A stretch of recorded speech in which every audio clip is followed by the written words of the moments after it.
ಬಾಬಾ ಸಾಹೇಬ್ ಅಂಬೇಡ್ಕರ್ ಬರೆದಂತ ಸಂವಿಧಾನದಲ್ಲಿ ಈ ದೇಶದಲ್ಲಿ ಶಾಸಕಾಂಗ, ನ್ಯಾಯಾಂಗ, ಕಾರ್ಯಾಂಗ ಅಂತ 3 ಹಂತವನ್ನ ಮಾಡಿದ್ದಾರೆ.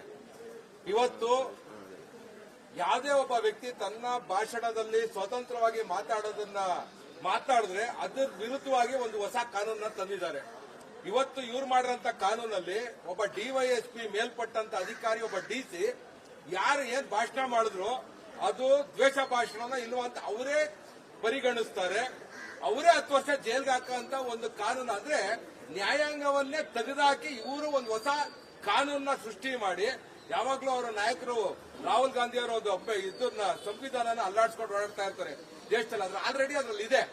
ಯಾವ ವ್ಯಕ್ತಿ ಏನನ್ನ ಕಾನೂನಲ್ಲಿ ವಿರುದ್ಧವಾಗಿ ಮಾತಾಡಿದ್ರೆ ನ್ಯಾಯಾಂಗಕ್ಕೆ ಹೋಗಿ ಅಲ್ಲಿ ಅವರಿಗೆ ಶಿಕ್ಷೆ ಆಗಬೇಕು ಅಂತ ಇವತ್ತು ಏಕಾಏಕಿ ಒಬ್ಬ ಡಿಎಸ್ಪಿ ಮೇಲ್ಪಟ್ಟಂತ ಅಧಿಕಾರಿ ಯಾರೇ ವ್ಯಕ್ತಿನ ಇವತ್ತು ನಮ್ಮ ಅಧ್ಯಕ್ಷರು ಮಾತಾಡಿದ್ರು, ಶಾಸಕರು ಮಾತಾಡಿದ್ರು, ಅವ್ರಿಗೆ ಅನ್ನಿಸ್ಬಹುದು ಇದು ತಪ್ಪು ಅಂತ. ಏಕಾಏಕಿ 10 ವರ್ಷ ಜೈಲ್ಗೆ ಹಾಕುವಂತ ಒಂದು ಕಾನೂನ ತಂದಿರೋದ್ರೆ ಇದು ಒಂಥರ ಮತ್ತೊಮ್ಮೆ ಎಮರ್ಜೆನ್ಸಿನ ನಮ್ಮ ದೇಶದಲ್ಲಿ ಡಿಕ್ಲೇರ್ ಮಾಡಿದ್ರು. ಇವತ್ತು ಹೆಂಗ್ ಮಾಡಿದಾರೆ ಅಂದ್ರೆ ಇಲ್ಲಿ ಮಾಡಿದ ತಕ್ಷಣ ತೆಲಂಗಾಣ ಅಲ್ಲಿ, ಅದಾದ್ಮೇಲೆ ಬೇರೆ ಕಾಂಗ್ರೆಸ್ ರಾಜ್ಯದಲ್ಲಿ, ಅವರ ಇಂಡಿ ಒಕ್ಕೂಟದಲ್ಲಿ ಎಲ್ಲಾ ರಾಜ್ಯದಲ್ಲೂ ಇದನ್ನ ಮಾಡ್ಬೇಕಂತ ಹೊರಟಿದ್ದಾರೆ. ಇದು ಒಬ್ಬ ವ್ಯಕ್ತಿಯ ಸ್ವಾತಂತ್ರ್ಯದ ಭಾಷಣವನ್ನ ಕಿತ್ಕೊಳ್ಳುವಂತ ಒಂದು ಹತ್ತಿಕ್ಕಂತ ಕೆಲಸ. ಇದನ್ನ ತೀವ್ರವಾಗಿ ಖಂಡಿಸ್ತಾ ಇದ್ದೀವಿ.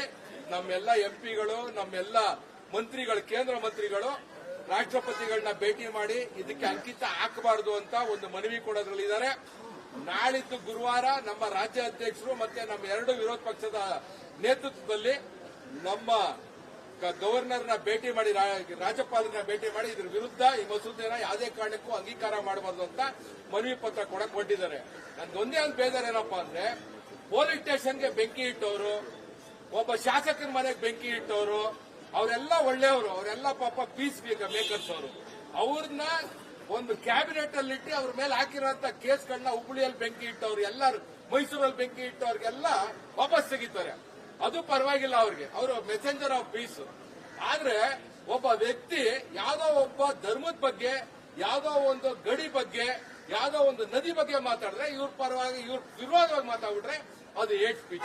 ಇವ್ರದ್ದು ದ್ವಂದ್ವ ನೀತಿ. ಎಲ್ಲವರೆಗೂ ಅಲ್ಪಸಂಖ್ಯಾತರ ತುಷ್ಟೀಕರಣ ಮಾಡಕ್ ಹೊಡ್ತಾರೆ. ಇದು ಒಳ್ಳೇದಲ್ಲ, ಅವ್ರಿಗೂ ಒಳ್ಳೇದಲ್ಲ, ದೇಶಕ್ಕೂ ಒಳ್ಳೇದಲ್ಲ, ರಾಜ್ಯಕ್ಕೂ ಒಳ್ಳೇದಲ್ಲ. ನಾವು ಇದನ್ನ ಖಂಡಿಸ್ತೀವಿ, ವಿರೋಧಿಸ್ತೀವಿ. ಇದ್ರ ವಿರುದ್ಧ ಮುಂದಿನ ದಿನಗಳಲ್ಲಿ ಉಗ್ರವಾದ ಹೋರಾಟವನ್ನು ಮಾಡ್ತೀವಿ.